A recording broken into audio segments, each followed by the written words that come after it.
என்னோட லைஃப்லயே நான் ரொம்ப காஸ்ட்லியான ஃபுட் சாப்பிட்ற அந்த டே வந்து ஜூபினை மீட் பண்ண டே. நாங்கள் வந்து ஒரு பப்பில் தான் மீட் பண்ணியிருந்தோம். அப்போ தான் வந்து ட்ரிங்க்ஸ் பண்ணுறது கூட கிடைக்கிற சைட் டிஷ் வந்து 300 ருபீஸ் 400 ருபீஸ்க்குலாம் ஃபுட்டு கிடைக்கும்னே எனக்கு அன்றைக்கி தான் தெரியும். அதுவும் குவான்டிட்டி ஜாஸ்தியாக இருந்தால் கூட அவ்வளோ ரேட் வந்து ஃபீல் ஆகிருக்காது. 2 பீஸ் சிக்கன் டிக்கா வச்சுட்டு 699 சார்ஜ் பண்ணுறாங்க. எப்படிடா மனசாட்சியே இல்லாமல் இதெல்லாம் சாப்பிட்றாங்களே இவ்வளோ காசு கொடுத்துன்னு அந்த டைம் யோசித்தேன். ஆனால் இப்போ வந்து கல்யாணம் ஆகி 4 இயர்ஸ் ஆகிடுச்சு.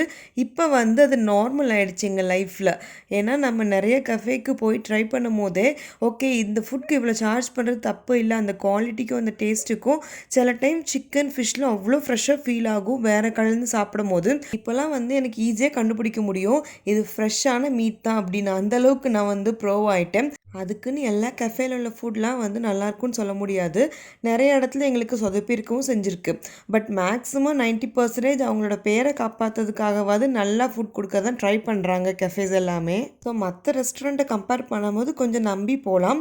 அதுக்குன்னு எந்த ரெஸ்டாரண்ட்டுமே சாப்பிட மாட்டோன்னு கிடையாது. யாராச்சும் இங்கே ஃபுட் சூப்பராக இருக்குன்னு சொல்லிட்டாங்கன்னா அங்கே போய் ட்ரை பண்ணலன்னு எனக்கு தூக்கமே வராது, அந்தளவுக்கு போய் சாப்பிடுவோம். அன்னைக்கு வந்து நாங்கள் ஓபே தாமராவில் இருக்கிற ஓ கஃபேக்கு தான் போயிருந்தோம். Fish fingers, tikka, pineapple juice எல்லாமே ட்ரை பண்ணியிருந்தோம். அந்த ப்ரைஸ்க்கு அந்த ஆம்பியன்ஸ்க்கு அது ரொம்பவே சூப்பராக இருந்துச்சு. ஹைலி ரெக்கமெண்டட் தான்.